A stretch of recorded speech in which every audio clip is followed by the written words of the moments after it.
Hello दोस्तों, आप सभी का स्वागत है इकोनॉमिक बाय अभिषेक मौर्य की एक नई वीडियो में। जैसा कि आप सभी का बीए फिफ्थ सेमेस्टर का पेपर आ चुका है, जैसे कि ये नवंबर के महीने में होने वाला है और आप सभी ने अभी तक कुछ भी नहीं पढ़ा है तो कोई बात नहीं है। हम आपके लिए लेकर आए हैं इकोनॉमिक ग्रोथ एंड डेवलपमेंट का एमसीक्यू, जो आपके पेपर से काफ़ी इम्पॉर्टेंट है। अभी आपका पेपर होने वाला है तो इसके लिए फ़िलहाल के लिए हम आपके लिए एमसीक्यू करवाने जा रहे हैं, जो आपके लिए पेपर में नंबर बूस्ट करेगा। तो हम आज डिस्कस करने जा रहे हैं ECO 301। अब ये वीडियो कौन देखेगा? ये वीडियो वो देखेगा जो मेन DDU में पढ़ते हैं कैंपस में और जिनका कॉलेज DDU से एफिलेटेड है।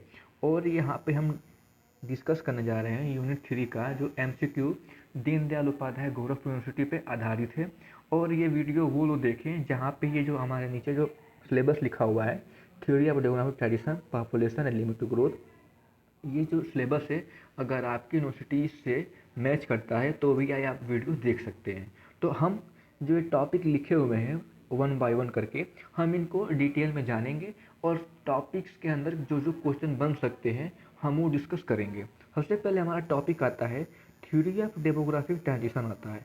इसमें हम ये जानेंगे कि थ्योरी ऑफ डेमोग्राफिक ट्रांजिशन होता क्या है, और हमने इस लेक्चर्स को जो टॉपिक्स है उसमें कुछ हमने एक्सप्लेन भी कर रखा है जो आपके लिए काफ़ी इम्पॉर्टेंट है।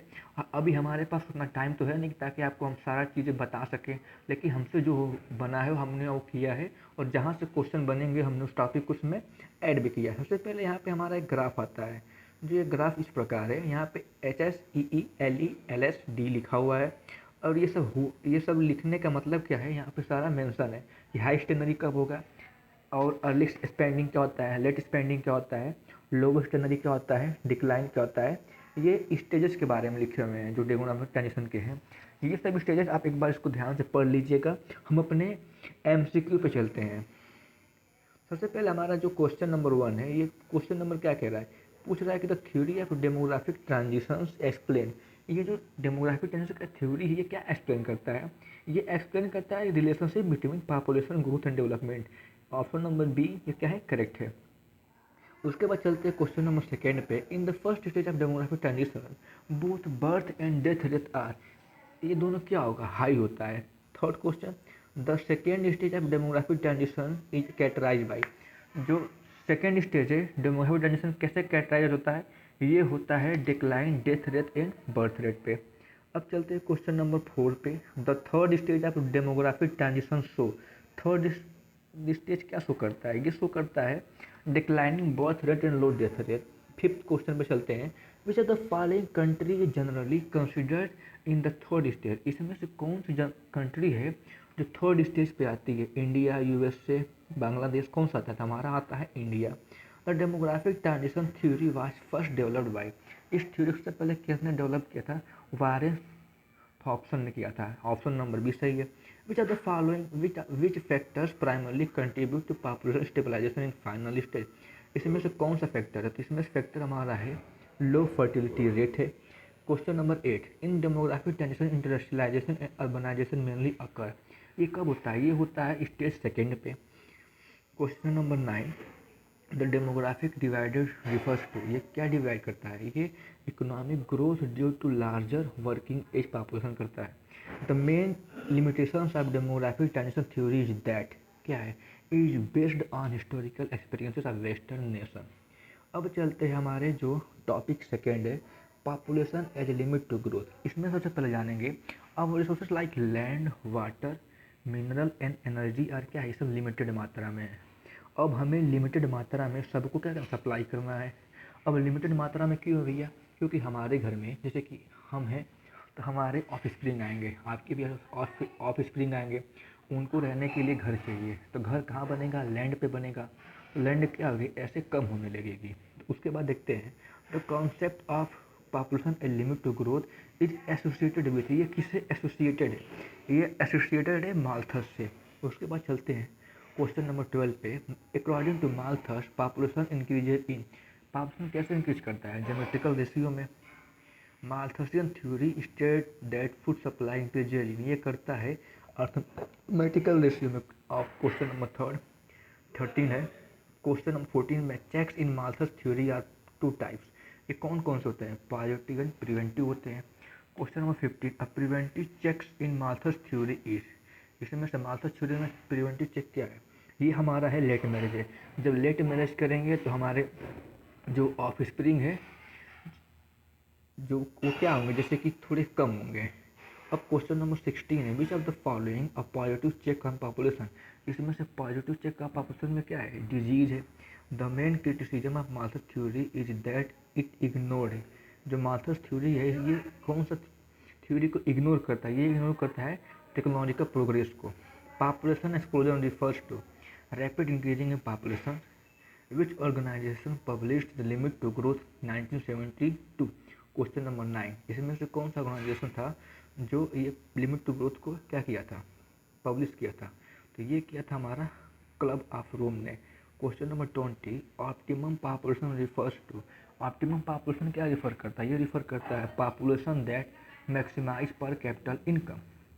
ऑप्शन नंबर ए ये करेक्ट है। अब चलते हैं हमारा concept of inclusive growth which reference to India. India के रिफरेंस में कंसेप्ट ऑफ इंक्लूसिव ग्रोथ क्या है? सबसे पहले देखेंगे इंक्लूसिव डेवलपमेंट क्या होता है, जहाँ पे इकोनॉमिक ग्रोथ हो प्लस सोशल इंक्लूसिव हो प्लस इक्विटी हो और सस्टेनेबिलिटी हो। ये क्या होता है? इंक्लूसिव डेवलपमेंट होता है। मतलब कहने का मतलब है कि जो सबको लेकर चले। इसका मतलब देखिए क्वेश्चन नंबर 21 है। क्वेश्चन 21 क्या कह रहा है? Inclusive growth focus on. ये किस पे फोकस करता है? ये करता है growth that benefit all sections of society. The main objective of inclusive growth is growth with social justice. 23 question number, inclusive growth emphasise reduction of. ये जो इम्फेसाइज करता है इंक्लूसिव ग्रोथ, क्या इम्फेसाइज करता है? इनइक्वालिटी एंड पावर्टी के बारे में। विच plan in India first use the term inclusive growth. कौन सा प्लान जो था इंडिया में जो इंक्लूसिव ग्रोथ को डेवलप किया था? 11th प्लान था हमारा। अब चलते हैं क्वेश्चन नंबर 15 पे। Inclusive growth in India focus primarily, inclusive growth है जो इंडिया में वो प्राइमरली किस पे फोकस करता है? Rural, poor, women and minorities में। क्वेश्चन नंबर 26 में, the 11th 5 year plan of India 2007 to 2012 had the theme. इसका थीम क्या था? Faster and more inclusive growth. Which institution measure inclusiveness through HDI and GDI? UNDP। अब UNDP में कितने country आती हैं? 170 आती है, पर इसमें टेरिटरीज आती है। इनका काम क्या होता है? इरिगेट करना पावर्टी को। Inclusive growth policies aim to, इसका क्या पॉलिसी है? इसका पॉलिसी ये है create equal opportunity. Financial inclusion means access to banking and credit for all. Which access credit and banking for all? Option number question number 30, which programme is linked to inclusive growth. इसमें से कौन सा programme है जो inclusive growth क्या करता है? Link करता है। तो हमारा करता है मनरेगा। ऑप्शन नंबर ए। क्वेश्चन नंबर चलते हैं हमारा 31 पे। यहाँ पे लिखा हुआ है market failure and government failure. Market failure कब होता है? गवर्नमेंट फेलियर कब होता है? तो मार्केट फेलियर काजेज एक्सटर्नलिटीज, जो हमारे बाध्यताएँ होती हैं उससे मार्केट फेलियर होता है। और public goods imperfection information and market central by monopoly. अब देखते हैं मार्केट फेलियर का मतलब होता क्या है। मार्केट फेलियर का मतलब होता है in efficiency allocation of resources. One causes of market failure, market failure का एक कारण क्या है? पब्लिक गुड्स है। ऑप्शन नंबर है which are the following is a public good. इसमें से कौन सा पब्लिक गुड्स है? Option number B national defence 33 का। और 34 क्वेश्चन पर चलते हैं, एक्सटर्नलिटीज काजेज। एक्सटर्नल का काजेज क्या है? मार्केट फेलियर है। Option number B. Pollution, pollution is an example है। पॉल्यूशन किसका एग्जाम्पल है? नेगेटिव एक्सटर्नलिटी का। पॉल्यूशन कैसे होता है? सपोज कि हमने एक इंडस्ट्री लगाया, उसमें से धुआं निकल रहा है, तो ये पॉल्यूशन है। Monopoly leads to 36 question, market failure. और चलते हैं क्वेश्चन नंबर हमारा 37 पे। यहाँ पे क्या है? गवर्नमेंट फेलियर अकर, हमने कोट किया हुआ है government failure occurs when government intervention worsen the situation instead of improvement. जब गवर्नमेंट जो है इंटरवेंशन क्या होता है? बहुत बदतर हो जाता है, तब वहाँ पर क्या होता है? गवर्नमेंट फेलियर होता है। अब गवर्नमेंट फेलियर अकर कब होता है? ये होता है government intervention worsen resources allocation. Example of government failure, corruption in subsidies में। सब्सिडीज इसमें क्या होता है? करप्शन होते हैं। अब क्वेश्चन नंबर 39 पे चलते हैं। Market failure can be corrected by. Market failure को कैसे हम करेक्ट कर सकते हैं? इसको करेक्ट करने के लिए गवर्नमेंट रेगुलेशन एंड टैक्सेशन कर सकते हैं। When public section in efficiency causes losses is called. जब पब्लिक सेक्शन जब इनएफिशिएंट हो जाए और वहाँ पे क्या होता है, ज़्यादा लॉस हो तो क्या होता है, गवर्नमेंट फेलियर होता है। क्वेश्चन नंबर हमारा 41 जो कि हमारा food security, education and health nutrition पर आधारित है। अब देखिए फूड सिक्योरिटी मीन्स क्या होता है, availability, accessibility, affordability and stability. Availability मतलब सबके लिए क्या है, सफिशिएंट क्वांटिटी में सब सब कोई खाना पा सके और लोगों के खरीदने के हित में हो, और ये क्या जो चीज़ें क्या लगातार मिलती रहे। क्वेश्चन नंबर 41 पर चलते हैं। फूड सिक्योरिटी मीन्स का होता क्या है। फूड सिक्योरिटी का मतलब होता है availability, accessibility and affordability of food. Question number 42 which act in India ensure food security. कौन सा एक्ट है जो इंडिया में फूड सिक्योरिटी को बताता है, तो ये बताता है एक्ट 2013। इसमें क्या हुआ था, इसमें ये होता है ना कि गवर्नमेंट का रोल है कि सबको क्या प्रोवाइड कराना है, या तो जॉब प्रोवाइड कराए या तो खाना प्रोवाइड कराए।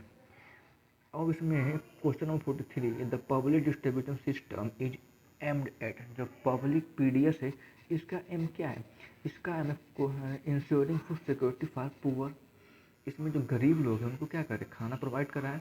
Question 44 mid day meal scheme promotion. Mid day meal जो है वो स्कीम क्या प्रमोट करती है, ये प्रमोट करती है स्कूल अटेंडेंस एंड न्यूट्रिशन। जो स्कूल में अटेंडेंस न्यूट्रिशन है उसको क्या करती है, प्रमोट करती है। उससे क्या होता है, जो पुअर पीपल के जो बच्चे हैं वो स्कूल में आएंगे अटेंडेंस के प्रेफरेंस में, और उनको हम क्या करेंगे, न्यूट्रिएंट वाला खाना प्रोवाइड कराएंगे। जैसे कि सरकारी स्कूलों में होता है, उनको दरिया मिलता है खाने के लिए, ये सब चीज़ें। Literacy rate measure, literacy rate कैसे नापा जाता है, एजुकेशनल लेवल से नापा जाता है। 46 question human development index includes. HDI क्या इंक्लूड करता है, income, literacy and life expectancy.